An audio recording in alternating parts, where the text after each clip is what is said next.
ठीक, तो देखो पहले का क्लास में हम लोगों ने डिस्कस कर लिया था कि मैग्नेटिक फील्ड कैलकुलेट कैसे करना है, और हम लोगों ने दो थ्योरम से कैलकुलेट किया था, है ना।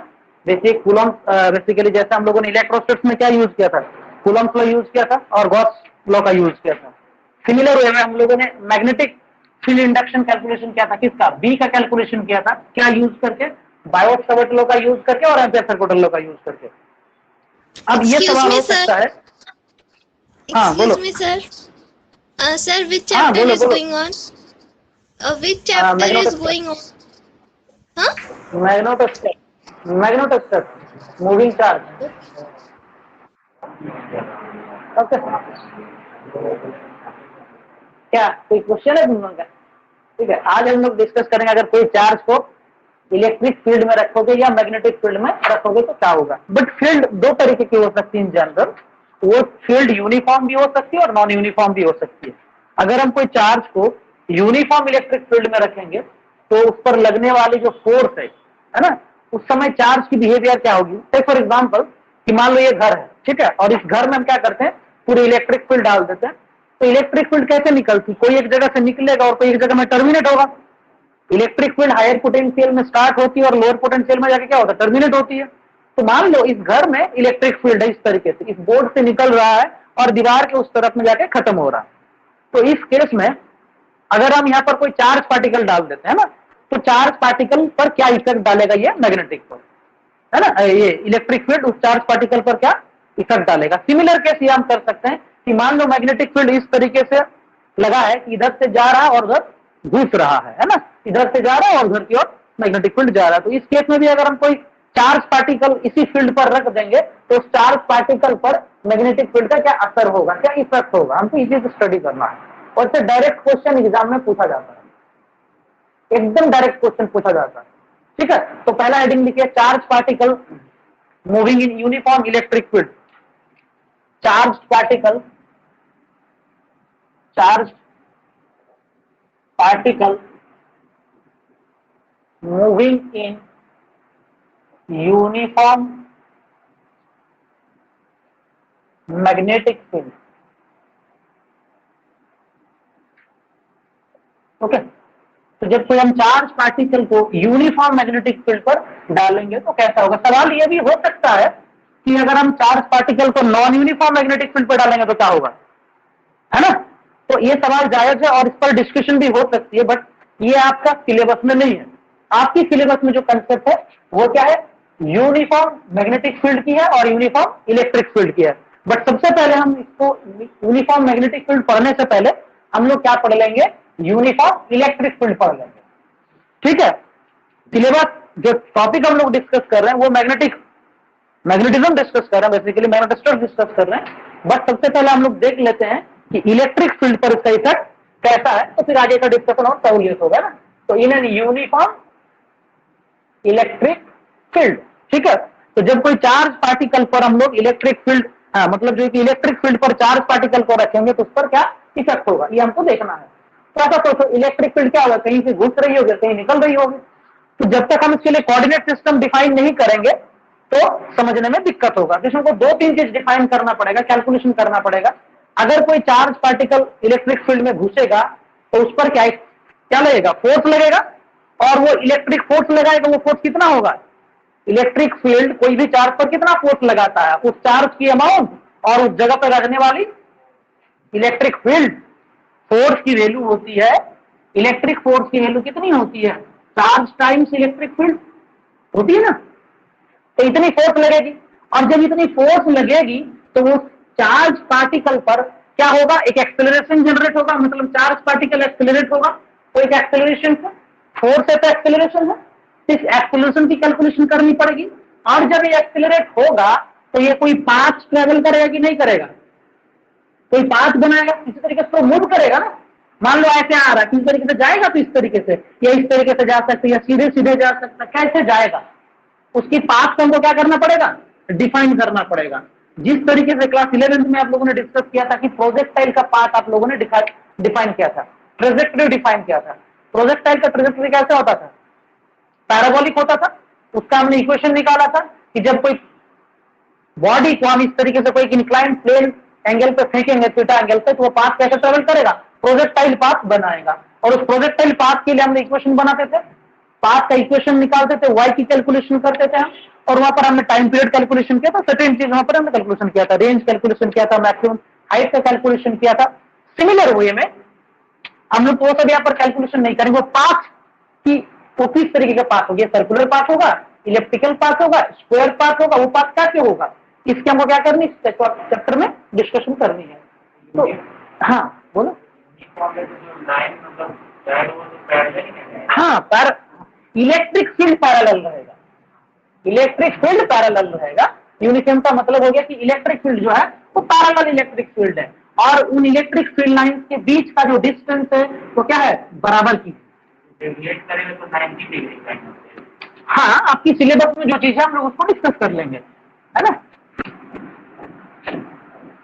ओके, तो सबसे पहले हमको क्या डिफाइन करना पड़ेगा, इसके लिए हमको कोऑर्डिनेट सिस्टम हम डिफाइन कर लेंगे, हमको समझने में इजी होगा, है ना, उसका इक्वेशन बनाने में हमको इजी होगा।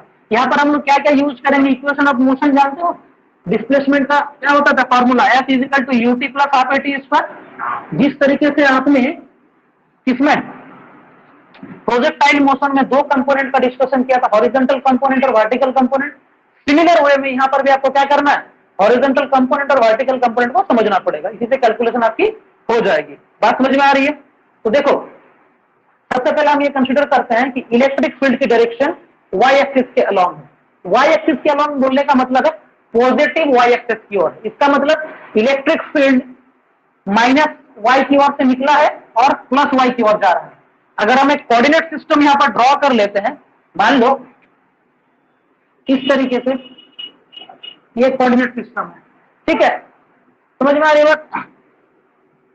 ये नीचे तरफ थोड़ा सा बढ़ा लें, यहां पर ये अपना इधर एक्स एक्सिस है, ठीक है, और ये अपना वाई एक्सिस है, ठीक है। इसको हम डॉटेड में भी बना सकते हैं समझदारी के लिए, इसको डॉटेड में बना देंगे कोऑर्डिनेट सिस्टम को। तो ये अपना क्या है, डॉटेड में हमने इसको बना दिया। आप कॉपी में ऐसा नहीं बना पाओगे, कॉपी में आपको क्या करना पड़ेगा, पहले से डॉटेड बनाना पड़ेगा, लिखने के बाद डॉट नहीं बना पाओगे, ठीक है। तो ये एक्स एक्सिस हो गया और इधर वाई एक्सिस हो गया। इलेक्ट्रिक फील्ड की डायरेक्शन क्या है अपना, किधर से किधर, इधर से इधर, ऊपर की ओर। इसका मतलब इधर से इधर इलेक्ट्रिक फील्ड है, नीचे से ऊपर की ओर इलेक्ट्रिक फील्ड। इसका मतलब क्या है, नीचे कहीं पर पॉजिटिव टर्मिनल्स होगा, कहीं पर पॉजिटिव चार्ज होगा, हायर पोटेंशियल होगा। बात समझ में आ रही है। इस तरीके से हायर पोटेंशियल होगा, और इस साइड कहीं यहां पर क्या होगा, नेगेटिव चार्ज प्लेट होगा या कुछ भी होगा। समझ में आ रही है। तभी इलेक्ट्रिक फील्ड की डायरेक्शन क्या होगी, इधर की ओर। इसके लिए अगर मैथमेटिकली हम डिफाइन करना चाहते हैं इलेक्ट्रिक फील्ड को, तो इलेक्ट्रिक फील्ड की डायरेक्शन हम इस तरीके से लिख सकते हैं, E not is the magnitude of this electric field, and direction क्या लिखेंगे, जेकेट। वाई एक्सिस के लिए हम क्या यूज करते हैं, जेकेट यूज करते हैं। तो इलेक्ट्रिक फील्ड की डायरेक्शन किधर को हो गई, वाई एक्सिस की ओर। अब अगर हम इस इलेक्ट्रिक फील्ड में देखो, यहां पर हम इलेक्ट्रिक फील्ड सीधे सीधे लाइन ड्रॉ कर सकते हैं। तो लाइन ड्रॉ करेंगे तो हमें बहुत अच्छी नहीं दिखेगा, ये बहुत अच्छा नहीं दिखेगा। तो हम ये कोशिश करेंगे कि यहां पर हम इलेक्ट्रिक फील्ड की पैरेलल लाइन से ड्रॉ नहीं कर रहे हैं। अगर पैरेलल लाइन ड्रॉ करेंगे तो चार्ज की डायरेक्शन हमको जैसे देखने को नहीं मिलेगा, ठीक है। तो दो केस हो सकता है। एक केस ये हो सकता है कि मान लो कुछ देर के लिए ये जो इलेक्ट्रिक फील्ड है, ये जो मैंने दिखाया, इधर पॉजिटिव और इधर नेगेटिव पोटेंशियल है, तो इलेक्ट्रिक फील्ड की लाइन यहां से घुसेगी और यहां खत्म होगी आके, सही ना बात है। तो अगर कुछ देर के लिए हम ये मान लें कि ये जो इलेक्ट्रिक फील्ड है, ये इलेक्ट्रिक फील्ड प्रेजेंट नहीं है, भूल जाओ। और अगर हम इस जगह पर कोई चार्ज को घुसाते हैं, इस जगह पे, इस रीजन में, तो चार्ज क्या होगा, सीधे जाएगा। अगर इस पॉइंट पर हमने ओ कंसिडर करके रखा, और इधर अगर मान लो हम कोई स्क्रीन ले लेते हैं समझने के लिए, कि मान लो यहाँ पर हम कोई स्क्रीन डिफाइन कर लेते हैं, इस तरीके का चार्ज पार्टिकल जो आएगा, ये फिनिशिंग लाइन है। जब कोई रेस हम फिनिशिंग लाइन बनाते हैं ना, सिमिलरली एक चार्ज पार्टिकल को हम यहाँ पे मूव करा है, और जब इलेक्ट्रिक फील्ड नहीं रहेगा तो चार्ज पार्टिकल ओ से निकलेगा, और मान लो ये पॉइंट को हम ए कंसिडर करते हैं, तो सीधे ए पे आके मिलेगा। लेकिन अगर यहाँ पर इलेक्ट्रिक फील्ड रहेगा तो देखा क्या जाएगा एक्सपेरिमेंटली, इसका हम डिस्कशन अभी करेंगे, कि अगर चार्ज पार्टिकल हम ओ से छोड़े हैं तो ये चार्ज पार्टिकल यहाँ ए में नहीं पहुंचे, कहीं इधर दूसरी जगह पर पहुंचेगा या इधर पहुंचेगा। ये डिपेंड करेगा इलेक्ट्रिक फील्ड की डायरेक्शन किधर है ना। अगर इलेक्ट्रिक फील्ड की डायरेक्शन नीचे की ओर होगी तो चार्ज पार्टिकल डिफ्लेक्ट होकर इधर आ जाएगा, और अगर इलेक्ट्रिक फील्ड की डायरेक्शन ऊपर की ओर होगी तो इलेक्ट्रिक फील्ड की डायरेक्शन क्या होगा, ऊपर की ओर होगा। ये बात समझ में आ रही है? देखो ये कैसे हम समझेंगे, इसको समझने से पहले इलेक्ट्रिक फोर्स की फॉर्मूला क्या है, electric force F is equal to Q times E। इसका मतलब जिस तरफ इलेक्ट्रिक फील्ड की डायरेक्शन है उसी दिशा की ओर क्या होगा, इलेक्ट्रिक फोर्स की डायरेक्शन होगा। ये वेक्टर है और ये वेक्टर है, इसका मतलब इलेक्ट्रिक फील्ड जिधर पर होगी उधर क्या होगी आपकी इलेक्ट्रिक फोर्स होगी। Is it clear? कोई दिक्कत नहीं इस जगह पे। तो जिधर इलेक्ट्रिक फील्ड उधर ही अपनी क्या इलेक्ट्रिक फोर्स हो जाएगी। तो इलेक्ट्रिक फील्ड की डायरेक्शन क्या है, नीचे से ऊपर की ओर। तो जब इलेक्ट्रिक फील्ड नीचे से ऊपर की ओर है तो इलेक्ट्रिक फोर्स ऊपर की ओर होगी। इसका मतलब चार्ज पार्टिकल किधर एक्सेलरेट हो रहा है, वाई एक्सिस की ओर एक्सेलरेट होगा। तो चार्ज पार्टिकल डिस्प्लेस होकर इस तरीके से पाथ बना के इधर कहीं आ जाएगा। लेकिन उसी जगह पर अगर हम इलेक्ट्रिक फील्ड की डायरेक्शन कर देते हैं यहाँ पर माइनस जैकब, समझ में आ रही बात? इसका मतलब इलेक्ट्रिक फील्ड क्या होता है, ऊपर से नीचे की ओर आता, तो फिर चार्ज पार्टिकल यहां से डिफ्लेक्ट होकर इधर कहीं आ जाता। कहानी समझ में आ रही है पूरा? ठीक है, देन हम लोग कैलकुलेशन पे जाएंगे। इतनी चीज समझ में आ गई सबको? ठीक है, डायग्राम बना फटाक से, डायग्राम बना। इलेक्ट्रिक फील्ड की डायरेक्शन में शॉर्ट एक डायरेक्शन बना देता हूं तो दैट आपको समझने में कंफ्यूजन ना हो। ठीक है, ये पॉजिटिव नेगेटिव दिखाने का मतलब है कि इलेक्ट्रिक फील्ड की डायरेक्शन नीचे से ऊपर की ओर जा रही है ना। मैं यहाँ पर नहीं लिखा हूं इसलिए बार बार। ठीक है, यहाँ पॉजिटिव प्लेट और यहाँ नेगेटिव प्लेट का मतलब है इलेक्ट्रिक फील्ड नीचे से ऊपर की ओर जा रही है। ठीक है, तो जब कोई चार्ज पार्टिकल को हम इस O पॉइंट पर छोड़ देंगे तो ये चार्ज पार्टिकल क्या करेगा, एक पैराबोलिक पाथ बनाएगा इस तरीके से। मान लो यहाँ पर कोई चार्ज पार्टिकल Q अमाउंट का डाल देंगे तो क्या करेगा, वो इस तरीके से पाथ बना के यहाँ कहीं आ जाएगा। ठीक है, इस पॉइंट पर पहुंच जाएगा। मान लो ये एडएस है, ठीक है, और वही पार्टिकल डॉटेड में हम दिखा करें ये चार्ज पार्टिकल Q कहीं पे आ जाएगा। इस तरीके से पाथ वो फॉलो करेगा। समझ में आ रही बात? ठीक है,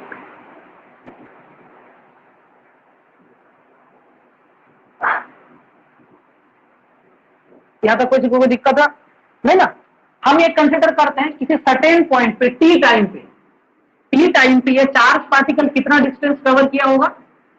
इस पर अगर हम देख लें तो चार्ज पार्टिकल मान लेते हैं हम एक्स डिस्टेंस कवर किया होगा अलोंग एक्स एक्सिस, है ना। Along x axis charge particle कितना डिस्टेंस कवर किया, एक्स डिस्टेंस कवर किया। और वाई एक्सिस की और ये कितना डायरेक्शन कवर किया, ये डिस्टेंस कितने का होगा, ये डिस्प्लेसमेंट y की ओर होगा। इसको y लिख सकते हैं और ये x लिख सकते हैं। किसी सर्टेन पॉइंट पर, इस p पॉइंट पर हम p पॉइंट कंसीडर कर लेते हैं, किसी certain point p of x लिख सकते हैं। और अगर t टाइम में उतना डिस्टेंस कवर किया है तो ठीक है। लैंग्वेज हम लोग कम लिख रहे हैं, ठीक है, कोशिश करेंगे कि चीजों को समझ लें, कोई दिक्कत नहीं है किसी को यहाँ पर।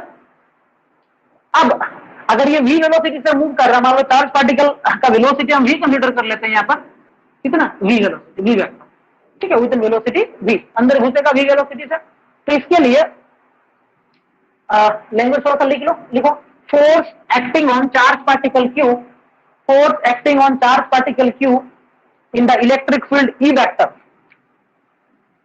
Force acting on charge particle q in the electric field E। ये जो इलेक्ट्रिक फील्ड हमने लगा के रखा है, इस इलेक्ट्रिक फील्ड पर चार्ज पार्टिकल पर कितनी फोर्स लगेगी, वो फोर्स लगेगी कितनी, वो फोर्स होगी इलेक्ट्रिक फोर्स F की वैल्यू चार्ज और इलेक्ट्रिक फील्ड जो वहां पर प्रेजेंट है। बात समझ में आ गई? इसको इक्वेशन नंबर 1 कर लेंगे आप, ठीक है। That is equation number 1। Now इस फोर्स की डायरेक्शन क्या होगी, इस फोर्स की डायरेक्शन इलेक्ट्रिक फील्ड के अलाउ होगी। और इलेक्ट्रिक फील्ड की डायरेक्शन किधर को है, इलेक्ट्रिक फील्ड की डायरेक्शन इधर को। सो दैट फोर्स की डायरेक्शन भी किधर होगी, y एक्सिस की ओर होगी और पॉजिटिव y एक्सिस की ओर होगी, ठीक है। तो जब ये फोर्स y एक्सिस की ओर लग रही है तो इस पर कोई एक्सेलरेशन होगा। तो acceleration of the charge particle लिखो, acceleration of the charge particle को हम a कंसीडर कर रहे हैं। तो acceleration is a vector quantity, that is a vector is equal to कितना होगा, f by m। अगर हम चार्ज पार्टिकल की मास को स्मॉल m कंसीडर कर ले रहे हैं, और m is the mass of charge particle, लिख लो को देखो, m is the mass of charge particle, this is the mass of charge particle, ठीक है, क्लियर है। This is the force, this acceleration. अगर ये जो हमने फोर्स लिखा है, इस फोर्स का वैल्यू तो ऊपर वाली इक्वेशन में है, ऊपर की इक्वेशन में है, इस फोर्स की वैल्यू को यहां से पुट कर देंगे तो एक्सेलरेशन की वैल्यू कितनी आ जाएगी, q times e upon m। अब इस एक्सेलरेशन के अगर हम मैग्नीट्यूड लिखना चाहते हैं, दैट इज मैग्नीट्यूड ऑफ ए, इसको सिंपली ए से रिप्रेजेंट कर सकते हैं, और इसको ए से रिप्रेजेंट करेंगे तो इसको लिखेंगे सिंपली मैग्नीट्यूड के टर्म। ठीक है, E is the magnitude of electric field, माने m इज द मास। यहां पर किसी को डाउट दिक्कत है? तो इसका मतलब ये जो चार्ज पार्टिकल Q है ये कितनी एक्सेलरेशन से ऊपर की ओर मूव करेगा, एक ही एक्सेलरेशन से। समझ में आ रहा? अब ये एक्सेलरेशन की डायरेक्शन किधर है, y एक्सिस की ओर है या x एक्सिस की ओर है? ये एक्सेलरेशन किधर की ओर है, x की ओर है कि y की ओर है? Along the force. This acceleration is along the force. Since force is along y axis, ये फोर्स किधर पर है, y एक्सिस की ओर है। तो जब फोर्स y एक्सिस की ओर है तो एक्सेलरेशन a एक्सिस की ओर क्या है, x एक्सिस की ओर क्या है, 0। समझ में आ रही बात? तो इस केस में हम क्या लिख सकते हैं, इसको अगर हम सॉल्व करना चाहते हैं, x मान लो x लेंथ कवर किया है तो t टाइम में, अगर ये पार्टिकल लिख सकते हो, एक लाइन लिख लो, सबको नोट डाउन कर लो। देखो, if x be the length of the region of electric field along OX, length of the region of electric field या इनसाइड द इलेक्ट्रिक फील्ड लिखो, along OX की along में। ठीक है, ठीक है। Then time taken by the charge particle,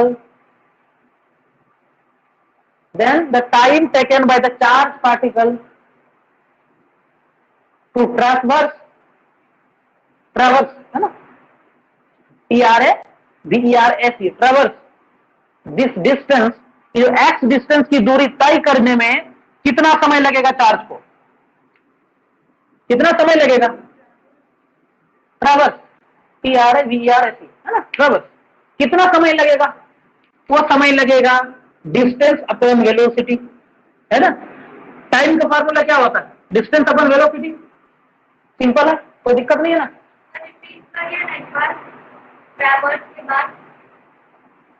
This distance, traverse this distance, and this is equation number 2, this is equation number 3। मतलब ये चार्ज पार्टिकल को इस O पॉइंट से इस पॉइंट तक पहुंचने में, है ना, यहां तक पहुंचने में कितना टाइम लगा होगा, अगर t टाइम लगा होगा तो हम ये लिख सकते हैं। समझ में आ रही बात? Now as you know the general formula for displacement is equal to, that is Newtonian formula है, F is equal to ut plus half at square। ये न्यूटोनियन का बेसिक फार्मूला है, इक्वेशन ऑफ मोशन है, displacement का formula है। But इस case में हम अगर एस हम y डायरेक्शन की ओर अगर ले रहे हैं डिस्प्लेसमेंट, तो y की एस वैल्यू कितनी होगी, y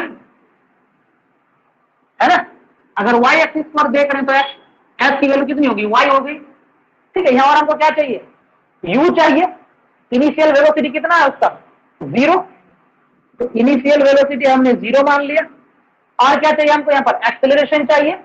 एक्सेलरेशन का मैग्नीट्यूड ऊपर में देखो लिखा हुआ है भाई, that is QE upon m, ये वाली मैग्नीट्यूड यहाँ पर लिखा है। एक्सेलरेशन मिल गया, टाइम का वैल्यू हमको मिल गया AT², है ना। तो t की वैल्यू देखो यहाँ पर हमने लिख रखा है, t इज इक्वल टू कितना, x/v।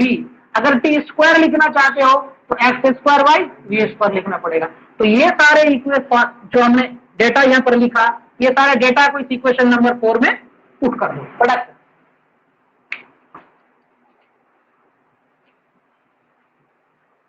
ऊपर हम क्लीन कर, ठीक है।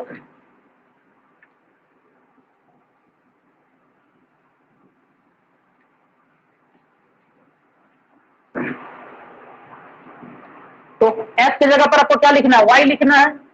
तो y इज इक्वल टू कितना लिखोगे, u का वैल्यू 0 हो गया, तो 0 इंटू टी लिखोगे आप, प्लस लिखोगे हाफ, a का प्लेस में क्या लिखोगे, हाँ u का वैल्यू कहाँ लिखा, हाँ, तो t का वैल्यू लिखने का कोई जरूरत नहीं है ना। अगर आप t का वैल्यू यहाँ पर लिखोगे तो 0 के साथ मल्टीप्लाई, इसलिए लिखने का कोई औचित्य नहीं है, मीनिंगलेस है ना, कोई फर्क नहीं पड़ने वाला है ना। सिंपली इसको 0 लिखना चाहिए, तो मैं एक स्टेप लिख रहा हूं। ये हो गई आपकी एक्सेलरेशन, t² की वैल्यू कितनी होगी, x² अपॉन v²। तो यहाँ से y की वैल्यू कितनी होगी, आप सॉल्व करके पूरा लिख लो इसको। ये हो गया Q E upon M V square और ये एक्स स्क्वायर। ठीक है, तो इस जगह में देखो सारी चीजें कांस्टेंट है, इलेक्ट्रिक फील्ड तो यूनिफॉर्म है तो उसकी मैग्नीट्यूड कांस्टेंट होगी, चार्ज की value constant, mass constant, velocity fix. आप तो इस जगह में अगर इस इक्वेशन को आप देखोगे, इस पूरे को आप किस तरीके से लिख सकते हो, ये इक्वेशन को इस तरीके से लिखा जा सकता है, के एक्स स्क्वायर, के कोई कांस्टेंट है यहाँ पर, ये पूरे टर्म कांस्टेंट का जैसा बिहेव करेगा। तो इस केस में ये पैराबोला का इक्वेशन हुआ कि नहीं, ये पैराबोला का जैसा बिहेव करेगा। मैक्सिमम पावर कितने का है, 2 का है, तो पाथ कैसा बनेगा, पैराबोलिक बनेगा। अब उसकी शेप अलग अलग हो सकती, मैंने उसकी जो आप उसकी पाथ देखोगे तो अलग हो सकता है, लेकिन उसकी जो बेसिक कैरेक्टर होगी, बेसिक कैरेक्टर पैराबोलिक की कैरेक्टर देगी वो। समझ में आ गई बात। तो यहां से लिखो, यहां पर लिख सकते हो wire K is equal to wire K is equal to half Q E upon M V square, और यहां पर ये कांस्टेंट है। समझ में आ गई बात। एंड दिस इज ऐसे की क्वेश्चन कर लो, this is question number 5। Okay,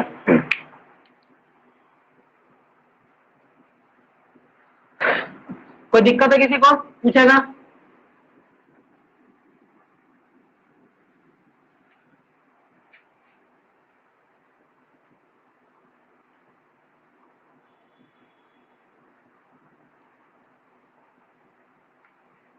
ठीक है, तो लिखो इक्वेशन 4, नहीं क्या इक्वेशन 5 है ना, देखो equation 5 is the equation of parabola, equation 5 is the equation of parabola. ये जो इक्वेशन 5 बना है ये किसका इक्वेशन है, ये पैराबोला का इक्वेशन है। Equation 5 is the equation of parabola, equation 5 is the equation of parabola. hence a charged particle, moves inside the electric field,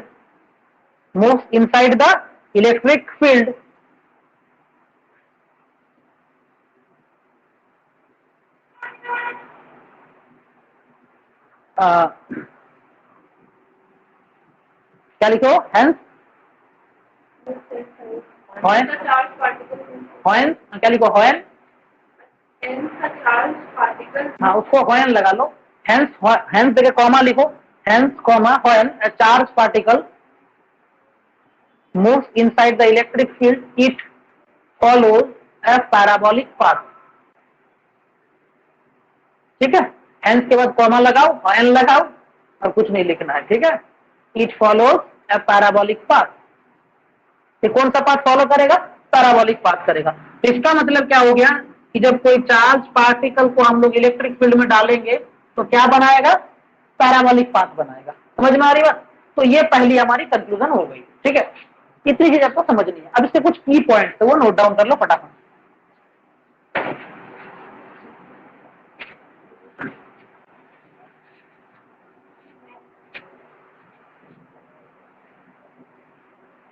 first point,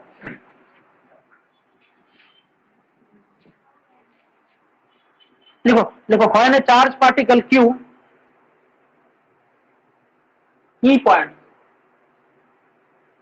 number 1, when A charge particle having charge Q, when a charge particle having charge Q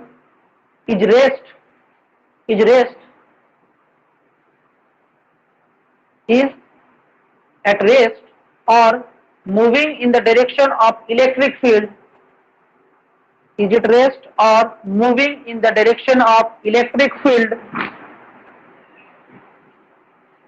electric field क्या है, moving in the direction of electric field, moving in the direction of electric field, है ना। जाओ बैठो बैठो फटाफट बैठो।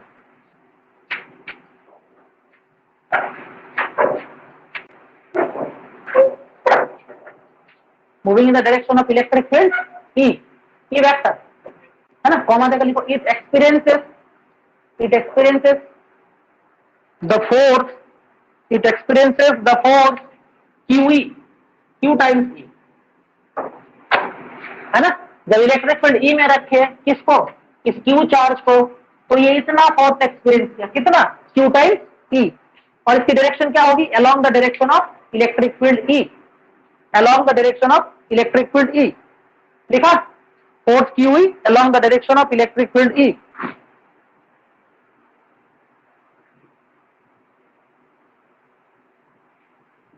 ठीक है, hence फुल स्टॉप देकर लिखोगे, hence the particle is accelerated, hence the particle is accelerated along the direction of electric field E। तो ये एक्सेलरेट होगा और इस एक्सेलरेशन की डायरेक्शन किधर होगी, जिधर इलेक्ट्रिक फील्ड की डायरेक्शन होगी। बात समझ में आ गई? कुल मिलाकर बात ये होगी, जब कोई चार्ज पार्टिकल को इलेक्ट्रिक फील्ड में डालेंगे तो ये चार्ज पार्टिकल इतने की फोर्स एक्सपीरियंस करेगी, और इस फोर्स के कारण ये चार्ज पार्टिकल पर एक एक्सीलरेशन होगा, कितने का, ए का होगा, और इस एक्सीलरेशन की डायरेक्शन किधर को होगी, जिधर आपकी इलेक्ट्रिक फील्ड होगी। बात समझ में आ गई? तो कुल मिलाकर ये पहला पॉइंट था। सेकंड पॉइंट लिखो, नंबर 2 देखो, when the positively charged particle is moving, when the positively charged particle is moving in the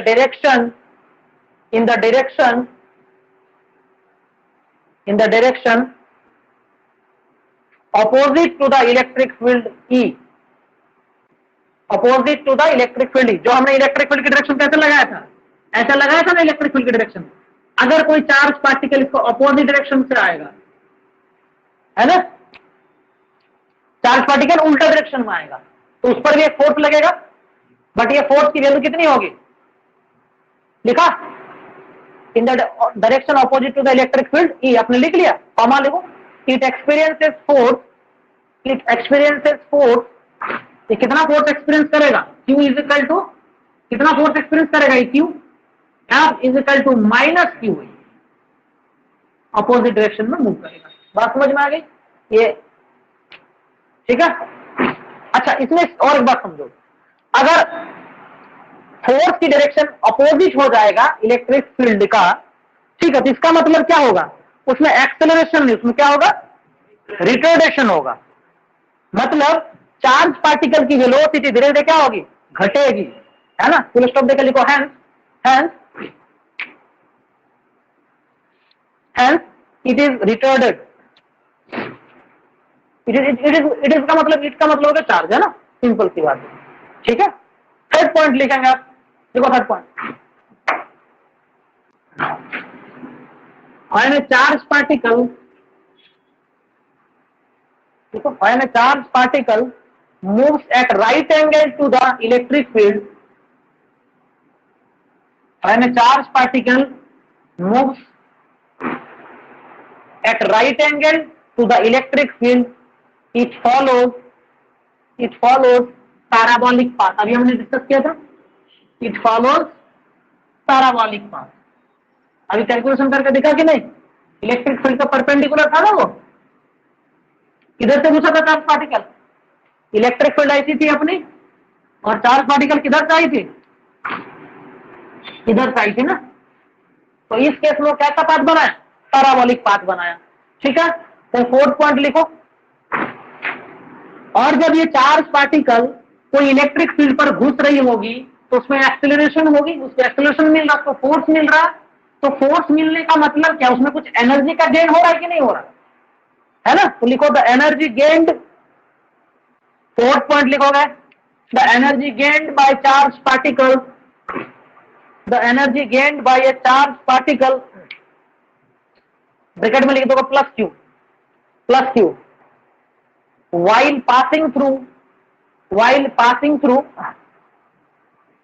passing through a potential difference,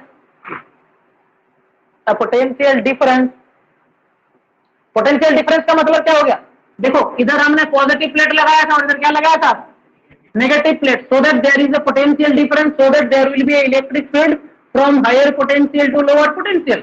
is it clear? और इस पोटेंशियल डिफरेंस के अंदर जब हम कोई चार्ज पार्टिकल पर घुसा रहे थे तो उसको फोर्स मिल रहा था ना, फोर्स मिल रहा था मतलब उसको काइनेटिक एनर्जी मिल रही थी उसको, है ना। तो कितना एनर्जी गेन करेगा, पोटेंशियल डिफरेंस भी लिखा, is given by KE is equal to half mv square, कितने की काइनेटिक एनर्जी मिलेगी उसको, समझ में आ गई बात। तो ये कुल मिलाकर इसका कहानी था। क्या था कि जब हम कोई चार्ज पार्टिकल को यूनिफॉर्म इलेक्ट्रिक फील्ड पर रखेंगे तो उस पर क्या क्या कहानी होगा। कोई दिक्कत है किसी को, पूछेगा तो। फोर्थ पॉइंट फिर से समझा देता हूं। फोर्थ पॉइंट ये बताता है कि जब कोई हम चार्ज पार्टिकल को इलेक्ट्रिक फील्ड में रख रहे हैं तो इलेक्ट्रिक फील्ड होने का मतलब क्या है। इलेक्ट्रिक फील्ड तभी कहीं जनरेट हो सकती है जब उस पर पोटेंशियल डिफरेंस मिले, उस रीजन पे पोटेंशियल डिफरेंस होगा ना। अगर ऐसा सोचो, अगर इलेक्ट्रिक फील्ड हमने ऐसे लिया था ना नीचे से ऊपर की ओर, इस तरीके का इलेक्ट्रिक फील्ड था अपना, ये इलेक्ट्रिक फील्ड था ना।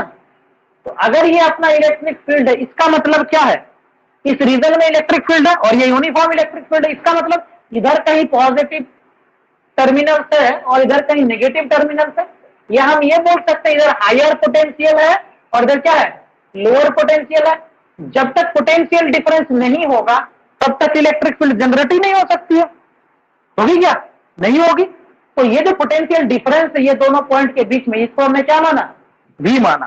तो जब ये चार्ज पार्टिकल इस पोटेंशियल, ये वी पोटेंशियल नहीं, यहाँ पर क्या पोटेंशियल डिफरेंस है। तो जब ये चार्ज पार्टिकल इस पोटेंशियल डिफरेंस से घुसा तो क्या हुआ, वो एक्सेलरेट हुआ, उसको कुछ फोर्स मिला। इसका मतलब एक्सेलरेट होने का मतलब जो काइनेटिक एनर्जी में गेन हुआ। अगर मान लो वो 5 जूल काइनेटिक एनर्जी लेके आ रहा था तो यहां आएगा तो ज्यादा जोर से भागेगा तब वो एक्सेलरेट होगा।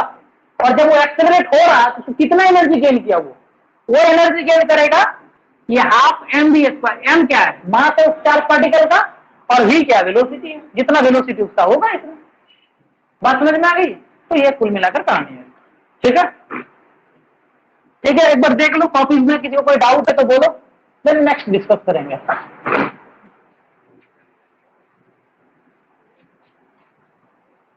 चेतन मिश्रा, कोई दिक्कत, ठीक है।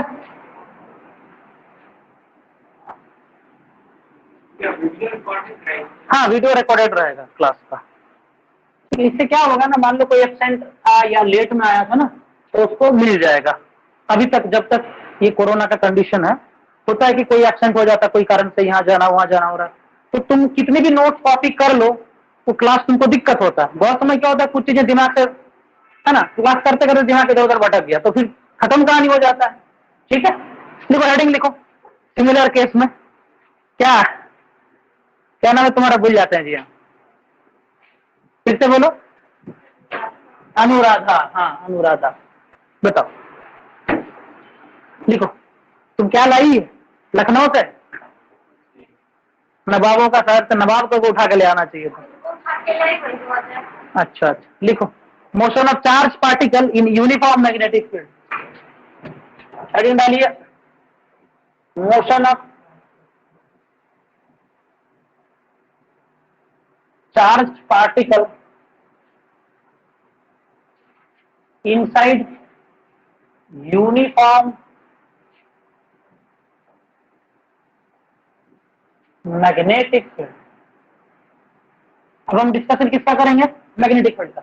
अगर कोई चार्ज पार्टिकल को यूनिफॉर्म मैग्नेटिक फील्ड पर रखेंगे तो फिर कहानी क्या होगा। ठीक है, सिमिलर केस है। तो अब है, इसके लिए थोड़ा सा हम लोग डायग्राम अलग तरीके से बनाएंगे। ऐसा सोचेंगे कि ये अपना कोई स्पेस है, ठीक है, ये दिख रहा है ना। अगर इलेक्ट्रिक फील्ड इधर से इधर घुस रही है, मान लो ऐसे घुस रही है तो उसको इनसाइड बोलते हैं। और अगर अंदर से बाहर आ रहा तो इस तरीके से जा रहा है, इसको आउटसाइड का नोटेशन है। इनसाइड का नोटेशन ये होता है और आउटसाइड का नोटेशन हम ये देते हैं। जरूरी नहीं है कि यही देना है, हमने एक स्टैंडर्ड नोटेशन कंसिडर कर लिया इसीलिए इसको फॉलो करते हैं। जरूरी नहीं है, तुम उल्टा करके भी लिख सकता है, ये इनसाइड है और ये आउटसाइड है, बट तुमको बगल में डिफाइन कर देना पड़ेगा। तुम कोई भी नोटेशन दे सकते हो, लेकिन इन जनरल जो आपको बुक्स में मिलेंगी, स्टैंडर्ड किताब में मिलेगी, इसको इनसाइड का नोटेशन डिफाइन किया गया, इसको आउटसाइड का नोटेशन डिफाइन किया गया। बात समझ में आ गई। ठीक है, तो हम ये कंसिडर कर लेते हैं कि एक ऐसा कोई रीजन है जिस रीजन पे मैग्नेटिक फील्ड है और मैग्नेटिक फील्ड इस बोर्ड के अंदर की ओर जा रही है।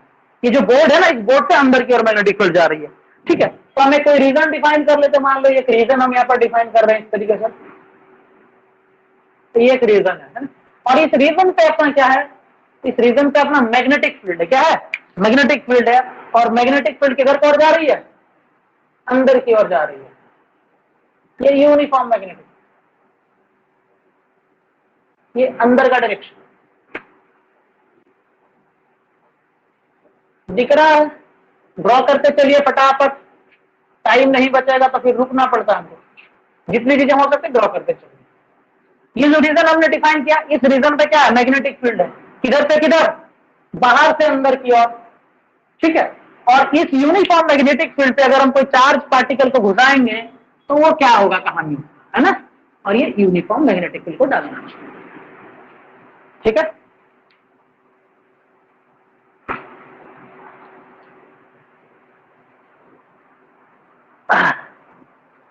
इस रूम को सोचो, इस रूम में उस दीवार से इस दीवार की ओर, दीवार बगल में देखो मत घूम के, ठीक है, उस दीवार से इस दीवार की ओर कौन आता है, मैग्नेटिक फील्ड आ रहा है ना, तो ये अंदर की ओर घुस रहा है इस दीवार में। अब इतना बड़ा बोर्ड पे तो दिखा नहीं सकते, तो छोटा जगह मान लिया हम इसको, ठीक है, मैग्नेटिक फील्ड उधर से आ रहा है, इधर घुस रहा है। अब क्या करेंगे, अगर वो v वेलोसिटी से आ रहा है तो कोई चार्ज पार्टिकल जो v वेलोसिटी से कोई मैग्नेटिक फील्ड पर घुसता है तो वो चार्ज पार्टिकल एक फोर्स एक्सपीरियंस करता है, मैग्नेटिक फोर्स एक्सपीरियंस करता है। उसकी वैल्यू कितनी होती है, F is equal to Q times V cos B और QVB sin theta.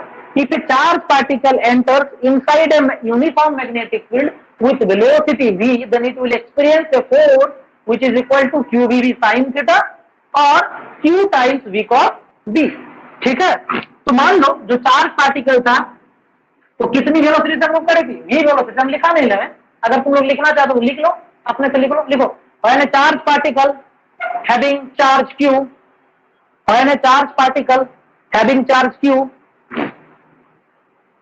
enters in the region of magnetic field B vector,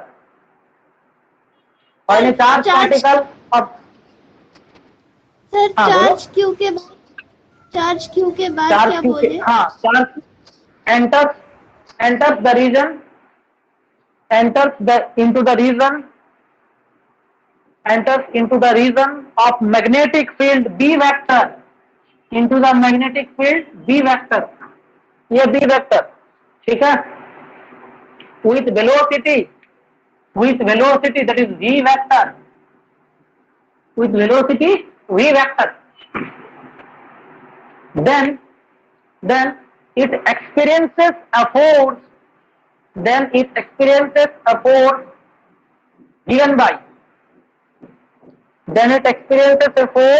given by, कितना फोर्स लगता है, मैग्नेटिक फील्ड में जब कोई चार्ज पार्टिकल घुसती है तो उस पर लगने वाली फोर्स की वैल्यू होती है Q times V cross D, और इसी को हम ऐसे भी लिख सकते हैं QVB sin theta, cross product हट के sin थीटा लगता है। बात समझ में आ गई, दिस इज इक्वेशन नंबर 1।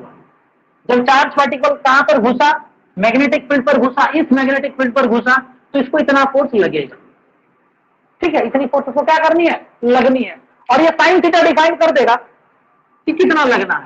देखो इसमें ये सारा चीज डिफाइन करेगा, थीटा का वैल्यू कितना होने से 0 होगा नहीं होगा, ये हम लोग डिस्कस करेंगे। इस केस में जो फोर्स की डायरेक्शन होती है, फोर्स की डायरेक्शन वेलोसिटी का और मैग्नेटिक फील्ड का प्लेन का परपेंडिकुलर होता है। ये तो कुल मिलाकर बात है ना। ये जो फोर्स की डायरेक्शन है, इस फोर्स की डायरेक्शन हमने पहले भी डिफाइन किया था प्रीवियस क्लास में। इस फोर्स की डायरेक्शन क्या होगा, V क्रॉस B क्या देगा, डायरेक्शन देगा इस B का। इसका मतलब इस फोर्स को X का भी परपेंडिकुलर होना और B का भी परपेंडिकुलर होना है। बात समझ में, मतलब खेल कैसा है, अगर मैग्नेटिक फील्ड लाल वाला है अपना, ऐसा मैग्नेटिक फील्ड है, अगर चार्ज पार्टिकल इस तरीके से घुस रही है, ये काला वाला, ठीक है, ऐसे घुस रहा देखो, तो फोर्स तो कैसा होना, आइदर फोर्स ऊपर हो सकता है या नीचे हो सकता है। बात समझ में आ गई। अगर ये सोचो परपेंडिकुलर में एक बार टेढ़ा भी आएगा फिर भी फोर्स ऊपर और नीचे ही होगा, क्योंकि ऊपर और नीचे कहीं भी करो, अगर ये ऐसे भी होगा फिर भी फोर्स की परपेंडिकुलर इधर ही होनी है। अगर इधर हो गया, मान लो इधर से आया, तो फिर भी फोर्स ऊपर या नीचे ही होगी, परपेंडिकुलर प्लेन का, ये दोनों प्लेन का। ये कहीं भी लोगे, ऊपर लोगे तो परपेंडिकुलर होगा कि नहीं। बात समझ में आ गई, डायरेक्शन समझ में आ कि नहीं। ये कुल मिलाकर इसका कहानी है, ठीक है। तो ये बहुत इंपॉर्टेंट है, ठीक है। तो लिखो, the direction of force is perpendicular to both vector V and B। The direction of force the direction of force is perpendicular to both v vector and b vector. v मतलब velocity and b मतलब magnetic field. Okay, clear है? कोई दिक्कत है किसी को यहां पर? अब यहां पर हम लोग केस डिफाइन कर लेंगे ना, यहां पर केसेस अराइज होगा। केस 1,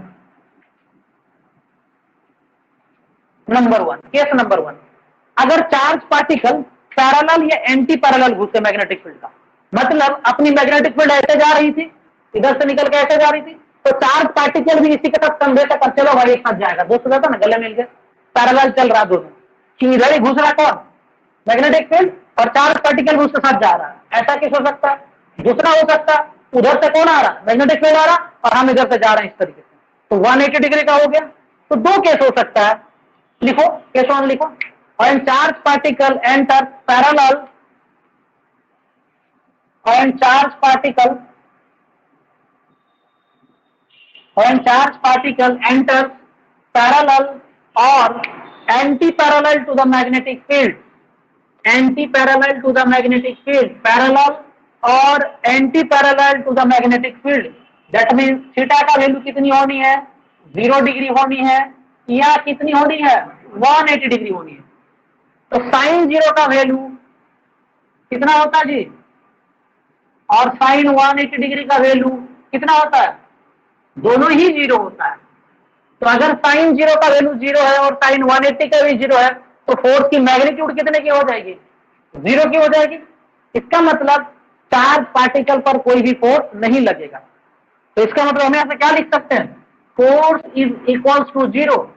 जब फोर्स की वैल्यू 0 होगी, इसका तात्पर्य क्या है कि जब चार्ज पार्टिकल उसके साथ साथ घुस रहा था, पैरेलल जा रहा था या एंटी पैरेलल आ रहा था, तो मैग्नेटिक फील्ड चार्ज पार्टिकल को कुछ नहीं करेगा, भैया तुमको जैसे जाना है जाओ, हम कुछ नहीं बोलेगा, है उस पर कोई, उसको कोई फील ही नहीं होगा, बोले हम तो आराम से जा रहे, कोई है ही नहीं, ठीक है, उसको कुछ फील ही नहीं होगा। लिख लो क्या, कोई दिक्कत है? That is charge particle does not experience any force, that is charge particle does not experience any force, that is charge particle does not experience any force। इस केस में चार्ज पार्टिकल कोई भी फोर्स एक्सपीरियंस नहीं करेगा, ठीक है। Number 2, case 2, case 2 में अगर चार्ज पार्टिकल, मान लो मैग्नेटिक फील्ड ऐसे है अपनी और चार्ज ऐसे आ रहा है, उसका परपेंडिकुलर इधर से घुस रहा, 90 डिग्री बनेगा, या नीचे से बन रहा फिर भी 90 डिग्री बनेगा, या उस साइड से आ रहा फिर भी 90 डिग्री बनेगा। देखो चार्ज पार्ट, हमारा मैग्नेटिक फील्ड कैसा है, ऐसा अंदर की ओर है, तो चार्ज पार्टिकल अगर इधर से घुसेगा या इधर से घुसेगा या इधर से घुसेगा या इधर से घुसेगा, तो सब डायरेक्शन में क्या है, थीटा 90 क्या है, मैग्नेटिक फील्ड क्या है, ध्यान से सोचो, उस दीवार से इस दीवार की ओर है ना, तो तुम्हारे इधर से आएगा या इधर से जाएगा, इधर से जाएगा या इधर से आएगा, कहीं से भी आप आओगे तो इस पर थीटा कितने की होना है, 90 डिग्री का होना है। तो अगर केस हम यहां पर कंसीडर कर लें कि when charge particle enter to the magnetic field with an angle of 90 degree और perpendicular to the magnetic field, then theta is equal to कितना, 90 डिग्री। थीटा की वैल्यू कितनी होगी, 90 डिग्री होगी, ठीक है।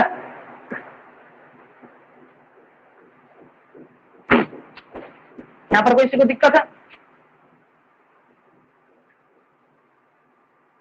इसमें एक लाइन लिख लो,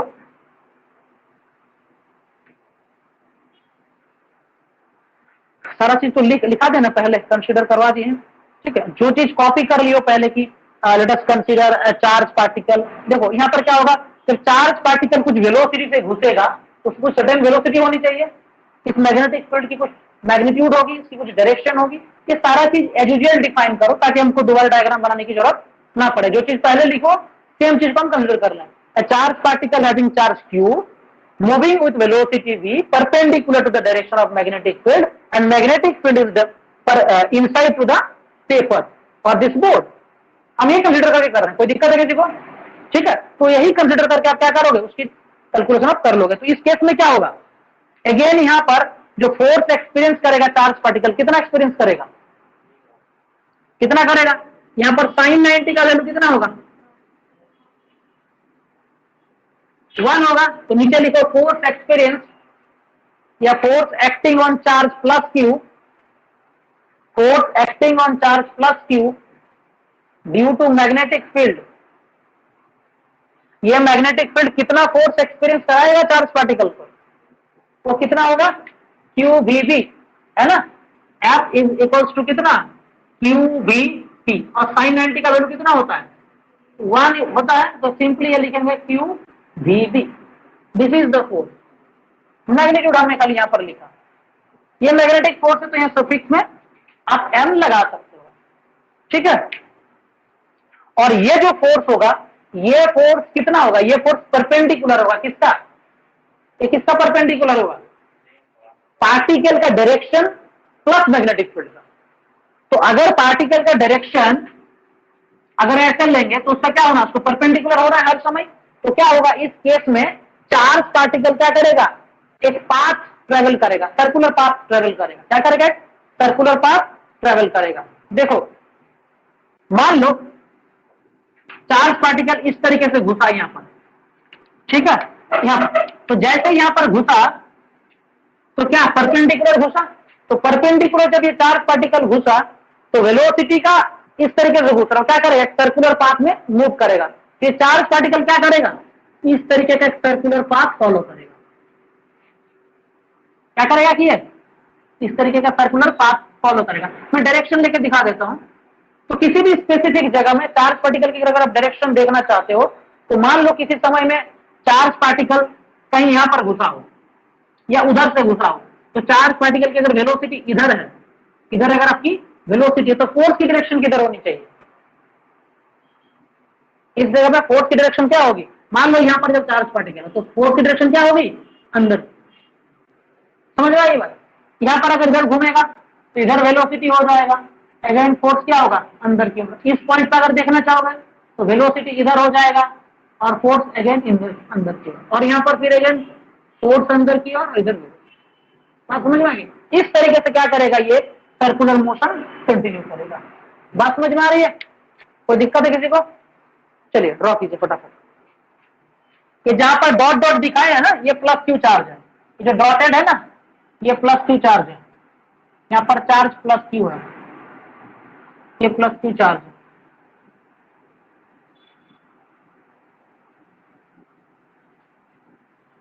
ये प्लस क्यू चार्ज है, ठीक है।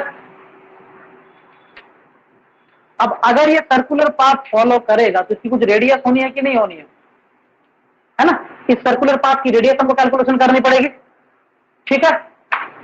इसकी फ्रीक्वेंसी भी हो सकती है, इसकी टाइम पीरियड भी हो सकती है, और इसी कंसेप्ट को अगर बाद में हम लोग यूज करेंगे किसमें, आपकी बहुत इंपॉर्टेंट टॉपिक है साइक्लोट्रॉन में।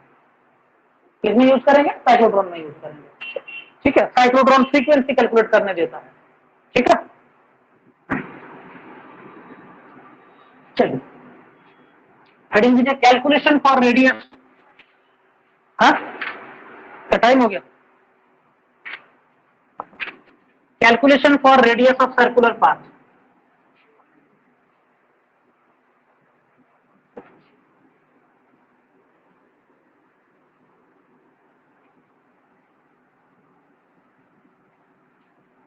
Calculation for radius of circular path. तो सर्कुलर पाथ बनाएगा ये, इस सर्कुलर पाथ को हमको क्या कैलकुलेट करना है, रेडियस कैलकुलेट करना है। तो इस सर्कुलर पाथ का रेडियस हम कुछ कंसिडर कर ले। मान लो इस सर्कुलर पाथ का रेडियस हमने स्मॉल आर कंसिडर किया। क्या कंसिडर किया, स्मॉल आर कंसिडर कर लिया, और इसका सेंटर को हमने ओ बोल दिया, ओ कर लिया, ठीक है। सेंटर क्या मान लिया हमने, ठीक है। तो लिखिए let m be the mass of charge particle, again वही सारा चीजें एक बार और लिख लो। Let m be the mass of charge particle, small m charge particle का प्लस q चार्ज पार्टिकल था, उसकी मास हमने स्मॉल m कंसिडर कर लिया। Let m is the mass of charge particle and r small r is the radius of circular path.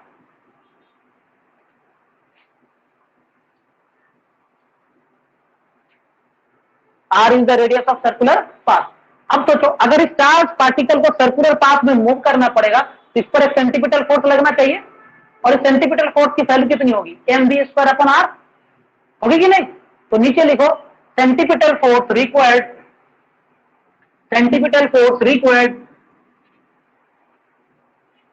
by the charged particle to move in circular path, है ना? Centripetal force की value कितनी होगी, है ना? Centripetal force की value कितनी होगी, कितनी हो गई है? सेंटीपिटल फोर्स की वैल्यू कितनी होनी है? एफसी। क्या कोई डाउट है? Centripetal force required by the charge particle to move in a circular path, ठीक है? एफसी मतलब सेंटीपिटल, है ना? तो कितने की होनी चाहिए वैल्यू होगी? mv²/r। इक्वेशन कुछ कैलकुलेट हम लोगों ने लिखा था अभी तक, कितना इक्वेशन लिखा था? कुछ लिखा था? लास्ट इक्वेशन कितना था? अच्छा चलो यहाँ से न्यू स्टार्ट कर देते हैं। इक्वेशन नंबर 1 हमने रोमन में लिख देते हैं, कुछ गड़बड़ नहीं होगा। रोमन में 1, ठीक है? अब ये जो सेंटीपिटल फोर्स है ये क्या करेगा? ये लॉरेंज फोर्स देगा ना, है ना? नीचे लिख लो, the centripetal force is provided by magnetic Lorentz force. This centripetal force is provided by magnetic Lorentz force. This centripetal force is provided by, इसको कौन प्रोवाइड कर रहा है? जो मैग्नेटिक लॉरेंज फोर्स है ना। तो कितना है? That means Fc is equal to Fm। That is करके लिखोगे, this centripetal force is provided by the magnetic Lorentz force.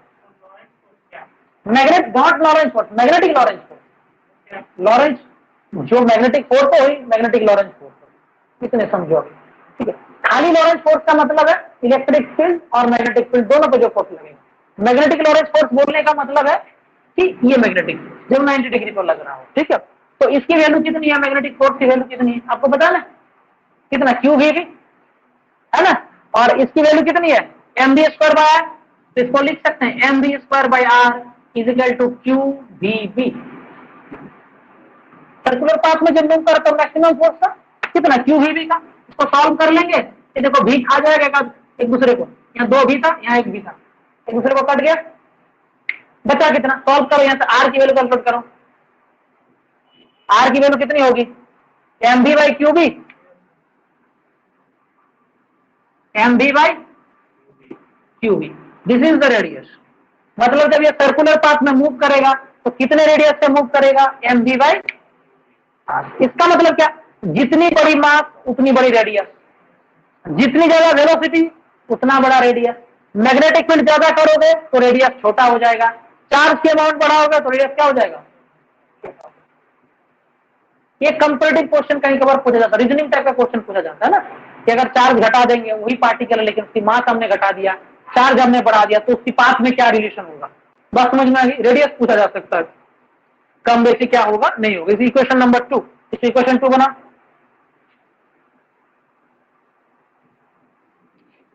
And this is the required expression for radius of circular path. Okay, this is the required expression for circular path. ठीक है? ये charge अपन mass ratio भी बोलते हैं इसको, inverse इसके proportional depend करेगा। तुम जो अब टाइम पीरियड कैलकुलेट करना है। मतलब अगर चार्ज पार्टिकल यहां से एक बार पूरा सर्कुलर पाथ में घूमने के लिए कितना समय लगेगा, है ना? तो इसकी हमको कैलकुलेशन करना है। हेडिंग दो time period.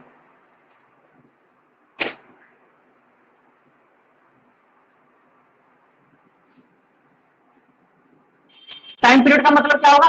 1 complete circular path को अगर उसको मूव करना पड़ेगा, एक बार घूमेगा, यहां से शुरू करेगा, घूम के कहां तक आएगा? यहां तक आएगा, तो उसको कितना समय लगेगा, है ना?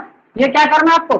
कैलकुलेशन करना है। तो उसके लिए क्या करेंगे हम लोग को सिंपल सा फार्मूला पता है कि पीरियड ऑफ रिवॉल्यूशन अगर हमको कैलकुलेट करना है तो it is called time period of revolution. ये तो टाइम पीरियड है। तो 1 टाइम पीरियड में डिस्टेंस कितना है ये पता होना चाहिए। अपन क्या से आपको डिवाइड करना पड़ेगा उसको, सॉरी वेलोसिटी।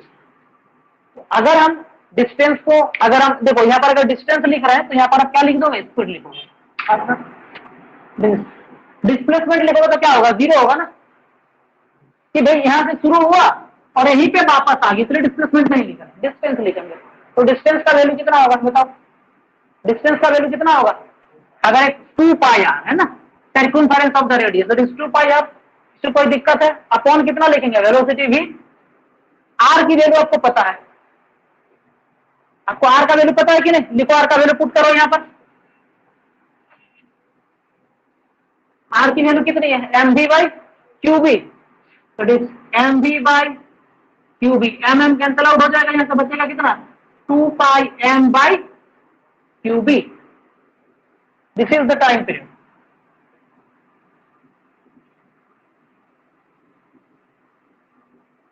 मतलब इस चार्ज पार्टिकल को किसी भी स्पेसिफिक पॉइंट से जब ये सर्कुलर पाथ में घुसा होगा, तो किसी पॉइंट पे घुसा होगा, वहां से इसको पूरा पाथ कंप्लीट करके वहां वापस आने में कितना समय लगेगा? कितना समय लगेगा? ठीक है, तो जितना बड़ा चार्ज होगा, जितना मास ज्यादा होगा चार्ज पार्टिकल का, उसका टाइम पीरियड भी क्या होगा? ज्यादा होगा। समझ में आ रही बात? क्लियर है? फटाफट नोट डाउन करो। इसका फ्रीक्वेंसी निकाल सकते हैं, कैलकुलेट करो फ्रीक्वेंसी।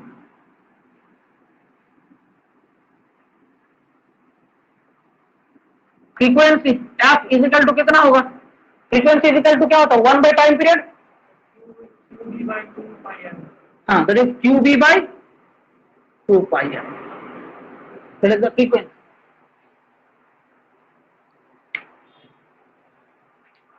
इस फ्रीक्वेंसी को हम लोग क्या बोलते हैं? This frequency is also called, इसको नोट डाउन करो, इसको बोलते हैं cyclotron frequency. This is called cyclotron frequency, this is called cyclotron.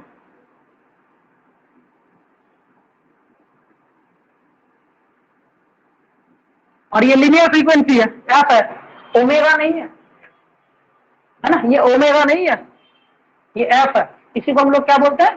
Cyclotron frequency. गलत लिखा गया,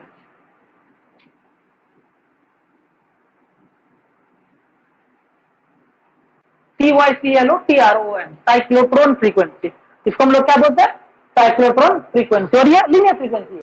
अगर आपको एंगुलर फ्रीक्वेंसी कैलकुलेशन करने बोले, इसका हेडिंग और दे दो, एंगुलर फ्रीक्वेंसी तब कराई देते हैं। इसका लिख डालिए एंगुलर फ्रीक्वेंसी।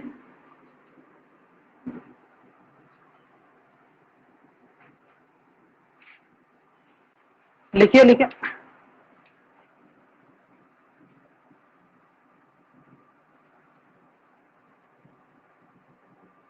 क्या लिखना है आपको? एंगुलर फ्रीक्वेंसी कैलकुलेशन करना है। तो अगर आपको एंगुलर फ्रीक्वेंसी कैलकुलेट करना है, तो ओमेगा का वैल्यू कितना होता है? 2 पाई न्यू।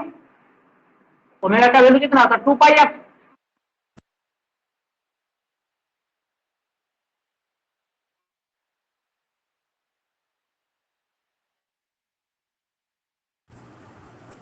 सॉल्व कर लीजिए, सॉल्व कर लीजिए। एफ का वैल्यू पता है ना, ऊपर से लिखो तुरंत। तो ये कितना बचेगा? Q B by M.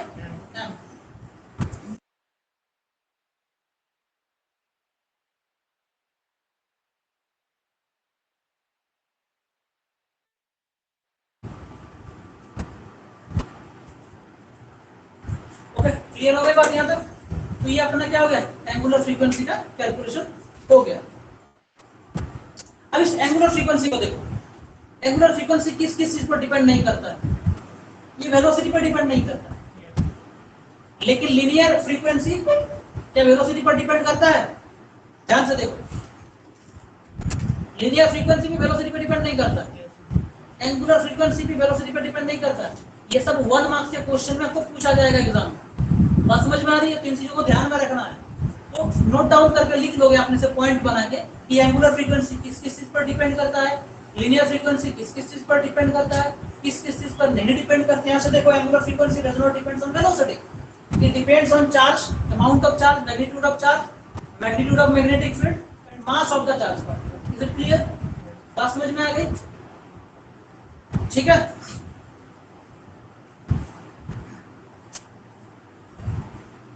Okay. देखो, इसमें एक रेशियो है Q by M ratio, charge upon mass ratio बोलते हैं। क्या बोलते हैं? Charge upon mass ratio. ये Q by M को क्या बोलते हैं? Charge to mass ratio. क्या बोलते हैं इसको? Charge to mass ratio. देखो, जिसका जिसका Q बाई M रेशियो ज्यादा होगा उसका एंगुलर फ्रीक्वेंसी कम होगा कि ज्यादा होगा? मतलब